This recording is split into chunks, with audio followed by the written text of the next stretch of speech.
హనుమకొండ జిల్లా కమలాపూర్ మండలం అంబాల గ్రామంలో చౌరస్తా వద్ద ఇసుక ట్రాక్టర్ అతివేగంగా బోల్తా పడిన ఘటన చోటు చేసుకుంది. గ్రామస్తులు తెలిపిన వివరాల ప్రకారం వీణవంక మండలం కల్లుపల్లి, విలాసాగర్, తనుగుల మానేరు వాగు నుండి ప్రతిరోజు వందలాది ఇసుక ట్రాక్టర్లు తెల్లవారుజామున అతివేగంగా కమలాపూర్ నుండి అంబాల మీదుగా హనుమకొండకు అక్రమంగా తరలిస్తున్నారని తెలిపారు.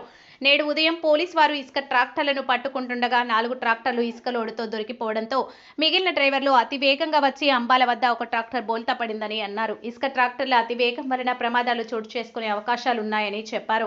ఇప్పటికైనా అధికారులు స్పందించి ఇసుక అక్రమ రవాణా చేస్తున్న వారిపై చర్యలు తీసుకోవాలని గ్రామస్తులు కోరుతున్నారు. అక్రమంగా ఇసుక రవాణా చేస్తున్నారని పక్కా సమాచారం మేరకు దాడులు చేయగా 4 ట్రాక్టర్లను పట్టుకుని సీజ్ చేసి పోలీస్ స్టేషన్కు తరలించినట్లు సీఐ హరికృష్ణ తెలిపారు. అనుమతి లేకుండా ఇసుక రవాణా చేస్తే చట్టపరమైన చర్యలు తప్పవని హెచ్చరించారు.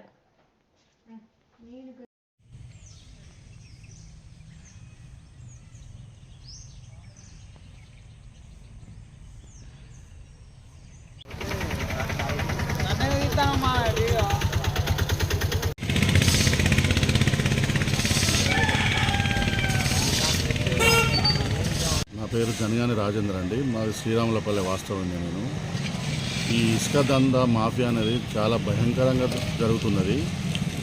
ఈరోజు మార్నింగు పోలీసు వాళ్ళు ఇసుక ట్రాక్టర్లు ఆపితే తప్పించుకునే క్రమంలో వాళ్ళు ఓవర్ ర్యాష్ పోవడం వల్ల నేను పొద్దున్నే ఉదయాన్నే 6 గంటలకు బాయికాడికి పోదామని ఇంట్లోకి వెళ్ళి బయటికి వెళ్తూనే ఒక్క క్షణం అయితే నేను చనిపోయేటోని. నేను ఆల్ ఆఫ్ సడన్గా బ్రేక్ వేయడం వల్ల ఆగిపోయినా, కానీ లేకపోతే ఆ స్పీడ్కు నేను ఎక్కడో పడి చనిపోయేటోని.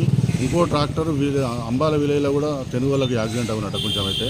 ఇంకో ట్రాక్టర్ ఇక్కడ ఆటోకు గుద్ది కొంచెం అయితే ఆటోకు రాకు ఆ టర్నింగ్ క్రమంలో స్పీడ్గా అదే స్పీడ్లో టర్నింగ్ చేయడం వల్ల అడ్డం పడి ట్రాక్టర్ బోల్తా పడ్డది. ఈ డ్రైవర్లకు కూడా లైసెన్స్ లేని డ్రైవర్లను, మైనర్ డ్రైవర్లను పెట్టుకొని ఈ కల్లుపల్లి, వీణవంక వాళ్ళు ఈ కమలాపూర్ నుంచి వెళ్ళి అంబాల శ్రీరాములపల్లెకి పోతున్నారు. ఈ శ్రీరాములపల్లి, అంబాల గ్రామ ప్రజలందరూ భయాందోళనకు గురవుతున్నారు. పొద్దున మార్నింగ్ వాకింగ్ పోవాలంటే కూడా చాలా భయపడుతున్నారు. పొద్దున 4 గంటల నుంచి వెళ్ళి 6-6:30 వరకు వందలాది ట్రాక్టర్లు వెళ్తున్నాయండి. దయచేసి మాయందు దయతలిచి పోలీసు వాళ్ళు కానీ, రెవెన్యూ వాళ్ళు కానీ చర్య తీసుకోవాలని కోరుకుంటున్నాము.